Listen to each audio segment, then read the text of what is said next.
Hello my dear class 10th, how are you? सबके साथ ठीक ठाक? बहुत बढ़िया। आज हम लेकर के आए हैं आपके लिए ट्रिग्नोमेट्री का एक नया एक्सरसाइज जिसको बोलते हैं elimination of the ratio.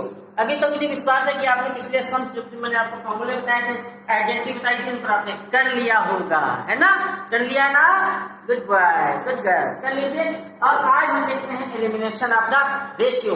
Ratio का मतलब sign theta, cos theta, tan theta, etcetera etcetera etcetera, इसको क्वेश्चन से हटा देना, रिमूव कर देना, और इसी को बोलते हैं एलिमिनेशन ऑफ द रेशियो। चलिए एक सम देखते हैं। और ये भी आप जानने के लिए ट्रिग्नोमेट्री का मतलब है कि everything you used in your this trigonometry chapter, algebraic identity you use, operational rules of the mathematics like division, multiplication, both mass, etc. you use in this chapter. So today we learn about elimination of the ratio. It is a new chapter and you have not less than 5 marks questions of this chapter in your board examination. चलिए try करते हैं। Question कहता है x is equal to a sine theta plus b cos theta. सीधे question जाते हैं। x is equal to a sine theta plus b cos theta and y is equal to a cos theta minus b sine theta. y is equal to a cos theta minus b sine theta given है। फिर आपसे कह रहे हैं then prove that x square plus y square, आपको show करना है x square plus y square is equal to a square plus b square। आप देखोगे बच्चों कि यहाँ पर आपका साइन कॉस कहीं भी नहीं आ रहा है, इसी को बोलते हैं एलिमिनेशन ऑफ द रेशियो। तो यहाँ पर हम कुछ ऐसे रूल्स लगाए, कुछ ऐसे सूत्र लगाए, सूत्राज नॉट फार्मूला, सूत्राज लगाए, कुछ ऐसे सूत्र लगाए, कुछ ऐसे फार्मूले लगाए कि जिनसे हमारा साइन थीटा कॉस थीटा यहाँ से रिमूव हो जाए। तो कैसे रिमूव होगा, आइए देखते हैं क्या करना पड़ेगा। हमें प्रूव करना है x square plus Y square is equal to a square plus B square. हमें एक्स और वाई की वैल्यू पता है, तो सवाल खुद कहता है कि यहाँ पर एक्स की वैल्यू डालिए, यहाँ पर वाई की वैल्यू पुट करिए। चलिए पुट करते हैं, देखते हैं क्या आता है। स्टार्ट करते हैं खेल। तो एक्स स्क्वायर के लिए बच्चों इसका स्क्वायर करना पड़ेगा, अगर आपको याद हो A square plus B square plus 2ab लगना है। ठीक है, चलिए लिखते हैं A sine theta plus B cos theta का whole square, A plus B का होल स्क्वायर अप्लाई हो रहा है, तो एक्स स्क्वायर हो गया प्लस वाई स्क्वायर, वाई की वैल्यू ये है A cos theta minus B sine theta का होल स्क्वायर। सॉल्व करते हैं बच्चों, कर बोलिए क्या होगा। तो इसका स्क्वायर प्लस इसका square plus 2ab, a square sine square theta plus B square cos square theta plus 2ab sine theta cos theta. Okay, next one a square cos square theta plus B square sine square theta minus 2ab sine theta cos theta. y minus because here a minus b का whole square. अब देखिए तो step कट गया तो काट दीजिए। Yes my dear, ये स्टेप और ये स्टेप मार रहा है, इसको मार दिया। अब देखिए a square sine square theta, a square cos square theta, like term a square वाले एक पास रखेंगे, तो a square sine square theta plus A square cos square cos square theta plus ये स्टेप और ये स्टेप यानी बी स्क्वायर। हाँ तो बच्चों आप देख रहे हो कि किस तरीके से हम लोग रेशियो को एलिमिनेट कर रहे हैं। मैंने अभी आपको दिखाया कि ए प्लस बी का होल स्क्वायर ओपन किया, क्योंकि हमें सीधे सीधे एक्स और वाई की वैल्यू पुट अप कर देनी है। वैल्यू हमने पुट कर दी, आपने देखा कि हमने किस तरीके से इनको ओपन करा। यहाँ से ए स्क्वायर कॉमन उठा लेंगे, अंदर बचेगा sign square theta plus cos square theta, क्या होता है माय डियर 1 होता है। यहाँ से बी स्क्वायर कॉमन लेंगे, अंदर बचेगा sign square theta cos square theta 1 होता है। तो और आगे बचना क्या है, और आगे ये तो बचना है, और यही हमें प्रूफ करना था। रेशियो रिमूव हो चुका है। क्लियर? चलिए एक और देखते हैं। पेन कॉपी ये करके रेडी होकर के बैठे, इतना टाइम नहीं होता है, फटाफट फटाफट काम करना है। दो नियम याद रखने हैं, शुद्धता और शीघ्रता। चलिए दूसरा क्वेश्चन देखते हैं। x is equal to a sin theta and y is equal to b tan theta. x is equal to a sin theta and b is equal to y is equal to b tan theta. ये हमको दिया हुआ। Yes my dear, prove करना है x a square upon x square, a square upon x square minus b square upon y square is equal to 1। ये हमें prove करना है, ठीक है। देखिए बहुत ही आसान है, हमें x की वैल्यू पता है, लेकिन जो हमारे पास प्रूफ है यहाँ आपको ध्यान देना पड़ेगा। क्लास 10 समझते जाइए, यहाँ आपको ध्यान देना पड़ेगा। यहाँ आपको a अपॉन x बच्चों इसकी वैल्यू निकालनी पड़ेगी, यहाँ से निकालनी, ठीक है। देखिए बहुत ही आसान है, हमें वैल्यू किसकी चाहिए, a अपॉन x। तो यहाँ से जरा हम क्या कर ले, a अपॉन x की वैल्यू कैसे निकालेंगे, बोलो बोलो। हाँ, x इज इक्वल टू, ये पूरी वैल्यू इसके नीचे ले आते हैं, ठीक है। या आप ऐसे कह सकते हैं कि इसको हम a sin थीटा से दोनों तरफ डिवाइड कर देते हैं, तो प्रॉब्लम नो प्रॉब्लम है, दोनों तरफ कुछ भी कर सकते हैं। तो यहाँ क्या बचा, देखिए x अपॉन a आ गया बच्चों, x upon a into 1 upon sine theta. इधर क्या बचेगा, 1 बचेगा। 1 अपॉन साइन थीटा क्या होता है बच्चों, कॉसेक थीटा होता है। तो हम यहाँ लिख सकते हैं कि x upon a is equal to, इसको अगर उधर भेज दे कोई दिक्कत, मैं साइन थीटा में उधर भेज दे रहा हूं, तो x upon a is equal to कितना आ गया बच्चों, sine theta. x upon a is equal to sine theta. तो इतना झंझट यहाँ करना ही नहीं था, डायरेक्ट कर देते, क्योंकि आप लोग तो होशियार बच्चे हैं, जल्दी से समझ जाते हैं ना। तो चलिए फिर समझ जाइए।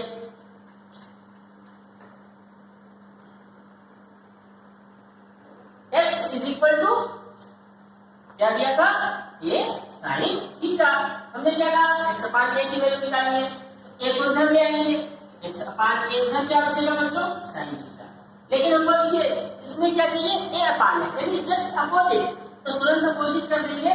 तो a upon x is equal to, अगर इसको रिवर्स में ले लेंगे तो क्या होगा, कॉसेक थीटा। ये हमारा इक्वेशन 1 हो गया, राइट, क्लियर। उधर आ जाइए, उधर हमको b अपॉन y चाहिए, तो हमें लिया है y is equal to b tan theta. b को इसके नीचे ले आएंगे, तो ये क्या बचेगा, tan थीटा। इसको रिवर्स करेंगे तो b अपॉन y, ये रिवर्स क्या होगा, cos थीटा। आ गया equation number 2। b upon y की भी वैल्यू आ गई और x upon a upon x की भी वैल्यू आ गई, दोनों वैल्यू पुट कर दीजिए यहाँ पे।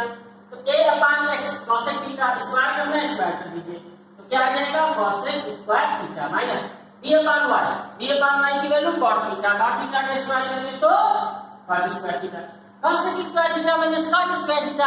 याद है क्या सर, इतना पुराना वाला फॉर्मूला, वैल्यू ये प्रूव करना था ना। चलिए, इसका मतलब है कि अब आप मेरे प्यारे बच्चों एलिमिनेशन भी कर लोगे, right, am I right, yes my dear, कर लीजिएगा, ठीक है। और यहाँ पर आपका ये ट्रिग्नोमेट्री का पोर्शन फिनिश होता है। क्वेश्चंस आपको लगाने हैं, आप सम करते रहिए, लगाते रहिए, कोई प्रॉब्लम नहीं होने वाली है आपको, फटाफट सम लगाते रहिए, ठीक है। अब हम चलते हैं अपने एक और मजेदार टॉपिक की तरफ जो ट्रिग्नोमेट्री से जुड़ा हुआ है। कौन सा होगा सर, कुछ बच्चे तो जान गए हैं कि ट्रिग्नोमेट्री से कौन सा टॉपिक जुड़ा हुआ है, कौन सा जुड़ा हुआ है, कौन सा जुड़ा हुआ है, कौन सा जुड़ा हुआ है, जुड़ा हुआ है बच्चों height and distance. Yes my dear, height and HEIGST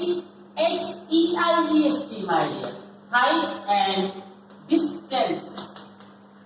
Yes, height and distance is a very interesting chapter of trigonometrical branch. अब हम इसके क्वेश्चंस लगाएंगे क्योंकि ये एक ऐसा टॉपिक है बच्चों जो बहुत काम आने वाला है। किनके काम आने वाला है, मेरे उन प्यारे प्यारे बच्चों के जो इंजीनियर बनना चाहते हैं। यस माय डियर, क्योंकि ये इंजीनियरिंग में बहुत काम आने वाला है, ठीक है। चलिए करते हैं इसका एक बहुत ही सिंपल तरीका मैं आपको पहले तो ये बता दूं कि ट्रिग्नोमेट्री में जब हाइट एंड डिस्टेंस आप पढ़ोगे तो जैसा कि इसके नाम से पता चल रहा है हाइट एंड डिस्टेंस, कोई चीज कितने ऊपर है मेरे बच्चों और कोई चीज कितनी दूर है, बस इन्हीं दो का खेल है। और यही दो हमें निकालने हैं कि कौन कितना दूर है, कौन कितना पास है, कितने दूर है कितने पास है। नो नो नो नो, चलिए देखते हैं। और यहाँ भी राइट एंगल ट्रायंगल ही बनना है बच्चों, इस चीज का ध्यान रखिएगा। एक चीज मैं बता दूं, यहाँ पर कुछ आंखों का भी खेल होने वाला है। क्या खेल होने वाला है? क्योंकि यहाँ पर कुछ एंगल्स बनेंगे और एंगल हमारी वो आंखें डिसाइड करती है, आंखें एंगल भी डिसाइड करती है। यस, देखिए कैसे। अगर कोई चीज ऊपर है बच्चों तो आप यो तो देखते हो, बिल्कुल सीधे है तो ऐसे देखेंगे, थोड़ा इधर तो ऐसे देखेंगे, राइट। अगर कोई चीज नीचे है तो ऐसे देखेंगे, राइट। अगर आपकी आईज ऊपर उठ रही है, अगर आप किसी चीज को देख रहे हैं और आपकी आई जो उठ रही है तो वहां पर जो ये एंगल फॉर्म होगा बच्चों, एंगल ही नहीं बनना है, यहाँ भी बन सकता है, यहाँ नहीं बनने वाला, यहाँ 90 डिग्री होगा। यहाँ पर जो एंगल फॉर्म होगा, यहाँ पर आप यूं देख रहे हो, आपकी आई ऊपर उठ रही है, आपकी कॉर्निया ऐसे जा रही है ना, तो ये जो एंगल होता है इसको बोलते हैं angle of elevation, angle of elevation. And Hindi में बोलते हैं इसको उन्नयन। उन्नयन, जहाँ नयन ऊपर जाए वो उन्नयन है। हाँ, उन्नयन, एंगल ऑफ एलिवेशन, राइट। अब आप कहोगे सर ऊपर कौन सा एंगल बनेगा? बच्चों अगर आप ऊपर से किसी चीज को नीचे देखते हो तो नजरें नीचे झुकेंगी, है ना। अटक से बात करो, नजरें नीचे करके बात करो, तो नजरें नीचे झुकने वाली हैं। अटक से बात करो, जैसे ही नजरें नीचे झुकेगी तो इसको हम क्या बोलते हैं बच्चों? बोलो बोलो, angle of depression. Yes, angle of depression. Depression, depression में चले गए सर, डिप्रेशन में चले गए, यादों में खो गए, यादों में खोइए, हाइट एंड डिस्टेंस को पढ़ते रहिए। यहाँ पर डिप्रेशन का मतलब है जो एंगल नीचे बनता है। इसी चीज को ऊपर से नीचे देखेंगे, डिप्रेशन नीचे से ऊपर देखेंगे, एलिवेशन सीधी बात समझिए मैथ की भाषा में। ओके, चलिए अब सम करते हैं और देखते हैं कितना मजा आने वाला है। आपको या तो ये मालूम होगा, ये मालूम होगा, ये मालूम होगा कि वो क्या चीज है, पाइथागोरस के ट्रिपलेट्स है। ये भी और ये भी, इन्हीं तीनों का रिलेशन निकालना है बाई रेशियो, वो हम सब पढ़ चुके हैं, बहुत मजा आने वाला है। चलिए शुरू करते हैं अपने चैप्टर को। ओके सर, जैसा आप चलिए परेशान करके रखा हुआ है हम लोगों को आपने। ओके बच्चों, चलिए आ गया अपना पहला question, तड़कता भड़कता question. A ladder 15 meter long just reaches the top of a vertical wall. एक दीवार है बच्चों, वर्टिकल है, तो दीवार इस तरीके से। सर दीवार वर्टिकल ही होगी और क्या जमीन में पड़ी होगी? नहीं बच्चों, लिखा हुआ है यार वर्टिकल वॉल है ये। अगर ये वर्टिकल वॉल है बच्चों तो कहीं ना कहीं इसका जमीन तो होगी ना जिसपे खड़ी होगी, तो जमीन अगर नहीं दी है अपने आप बना लेना भाइयों, सोचने मत करना कि क्या जमीन खिसक गई, दीवार तले जमीन खिसकना। यस, सवाल कह रहा है कि एक दीवार है जिसकी हाइट पता नहीं, इस दीवार से एक 15 मीटर लॉन्ग लैडर खरीदी गई है, सीढ़ी। और जाहिर सी बात है जब पुताई होती है तो सीढ़ी ऐसे ही तो खड़ी होती है माय डियर, ऐसे ही तो सीढ़ी लगाई जाती है ना। तो अब आपको यहाँ सीढ़ी बनाने की जरूरत नहीं है, ये मैंने आपको समझाने के लिए बनाया, एग्जाम में नहीं बनाया जाएगा। एग्जाम में आप केवल एक लाइन बनाओगे जो कि सीढ़ी को शो करेगा, जो कि लैडर को शो करेगा। This is your ladder 15 metre, right. Ladder ऐसे तो रुकती है दीवार में, ऐसे लैडर रुकेगी ना। ओके, नाम दे देते हैं ABC। क्या पूछ रहे हैं? A ladder 15 meter long just reaches the top of a vertical wall if the ladder make an angle of 60 degree with the wall. इस सीढ़ी और इस दीवार के बीच में एंगल बन रहा है 60 डिग्री का। आया मजा? पहला ही सवाल टेक्निकल फंस गया ना। चलिए मैं इस टेक्निक को भी रिमूव कर देता हूं। मैं सीधे कहता हूं कि जब ये लैडर इस दीवार के साइड में खड़ी की गई लगा करके, तो जो एंगल ऑफ एलिवेशन है वो 30 है। मैंने आपसे कह दिया डायरेक्ट, ये 30 है। ठीक है, एंगल ऑफ एलिवेशन इज 30। अब कह रहे हैं find the height of the wall, दीवार की ऊंचाई निकालो।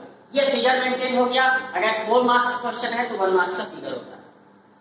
अब इस फिगर को आप डिस्क्राइब करोगे, 1 मार्क्स उसका होगा। कैसे डिस्क्राइब करोगे? आप लिखोगे here AB is equal to wall whose height is required, जिसे हमें निकालना है, राइट। लेटर AC, ये लेटर है आपकी, इसकी हाइट दी है 15 metre, angle of elevation 30 degree. बस एक नंबर ये हो गया। क्या सर 2 नंबर हो गए? यस माय डियर, 2 नंबर हो गए। अब देखते हैं सोल्यूशन। हाइट कैसे निकालेंगे? अब तुरंत आप अपने आप को पीछे ले जाओ, पीछे देखो, पीछे पुरानी यादों ले जाओ। एंगल मालूम है, ये मालूम नहीं है, ये मालूम है। क्या लगेगा? परपेंडिकुलर, हाइपोटेन्यूज इसमें होता है। नहीं याद आया? पंडित भद्री प्रसाद जी आपका सहारा है, बोलिए, अब बोलो। Perpendicular hypotenuse, perpendicular hypotenuse sine है सर। हाँ याद आ गया, याद आ गया मुझको, याद रखो। साइन 30। आप नहीं, आप तो बहुत वाइज और क्लेवर बच्चे हैं। हाँ, तो क्या हो गया? Perpendicular upon hypo. आया समझ में यूज। साइन 30 की वैल्यू रख दीजिए 1/2, क्रॉस मल्टीप्लाई करिए। 2h is equal to 15, h is equal to 7.5 metre की दीवार है सर। क्लियर? ये है हाइट एंड डिस्टेंस। ठीक है, एक सम और देखते हैं, चलिए। यस, सम कहता है find the angular elevation of the sun when shadow of a 10 metre long pole is 10√3 metre. हाँ, यस, बढ़िया, मस्त। अरे हुजूर, वाह, ताश हो गई। चलिए आते हैं। मजा आ रहा है? मजा आ रहा है तो पैसा वापस नहीं होता है यहाँ पर। चलो, अच्छा, अब जरा मुझे एक चीज बताओ, क्या आपने कभी शैडो देखा है पोल का? अपना शैडो देखा है? ऐसे खड़े, सन वहां है, हमारा शैडो ये बनता है, ठीक है, अभी भी बन रहा है। आप देखो, ये देखो बाल का शैडो बन रहा है बच्चों, ये देखो बन रहा शैडो, ये शैडो पीछे आ रहा है। तो शैडो का केस है, देखिए क्या केस है। ये बच्चे पोल है, तो क्वेश्चन कह रहा है दिस इज योर पोल। पोल है तो किसी जमीन में ही खड़ा होएगा, ये जमीन है, ठीक है, राइट। यहाँ पे सन है बच्चों। मुस्कुरा रहे हो तुम, इतने जो मुस्कुरा रहे हो, मुझे पता है धूप फैला रहे हो, तो ये आपका सन हो गया। जब सन का धूप इसमें लगेगा बच्चों, तो इसका शैडो ऐसे बनेगा, राइट। ये साइंटिफिक है। अगर ये पोल खड़ा हुआ है तो इसका शैडो ये जाएगा, राइट। ये है तो ये जाएगा, अगर सन इधर है तो, राइट। चलिए एक्सपीरियंस कर लीजिए। कह रहे हैं ये पोल है जिसकी लेंथ दी है बच्चों 10 मीटर। पोल 10 मीटर का है। सनलाइट की वजह से जो शैडो बना जमीन पर, इसका भी लेंथ दे दिया 10√3 मीटर। कह रहे हैं तो बताइए कि इस पोल और इस शैडो के बीच में एलिवेशन एंगल कितना है, राइट। एलिवेशन कौन होगा? ये अरे ये होगा मेरे पैसा के नंदनो, जाना करो, यही निकालना है। ये डिप्रेशन है, ये एलिवेशन है, यही निकालना, राइट। चलिए चलते हैं, तुरंत दिमाग बढ़ाइए। क्या मालूम है? परपेंडिकुलर। क्या मालूम है? बेस। क्या निकालना है? एंगल। परपेंडिकुलर और बेस किसमें होते हैं? tan में होते हैं। तुरंत हम यहाँ लगाएंगे tan theta is equal to perpendicular upon base. 10 से 10 मर गया, क्या बचा? tan theta is equal to 1/√3। याद करिए tan की किस एंगल की वैल्यू 1/√3 होती है? 30 की होती है। इसकी जगह रखेंगे, क्या रखेंगे? 30 नहीं, tan 30। tan कैंसिल हो गया, क्या बचा? Angle of elevation 30 degree. This is your required answer my dear. Clear? ऐसे सम ट्रिग्नोमेट्री की हाइट एंड डिस्टेंस में शुरू हो रहे हैं, और ये सवाल कभी नहीं आने वाले हलवा टाइप सवाल, बहुत टेक्निकल आते हैं, मजेदार आते हैं, तो लगाते रहेंगे, करते रहेंगे हाइट एंड डिस्टेंस। और अभी तो आप लगाते रहो, काफी काम हो गया है और कुछ समय के बाद फिर आपसे मिलते हैं।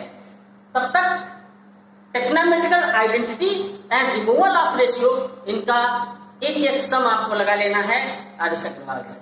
राइट मेरे बच्चों, मजा आ रहा है? ओके, करते रहिए, पढ़ते रहिए। गुड।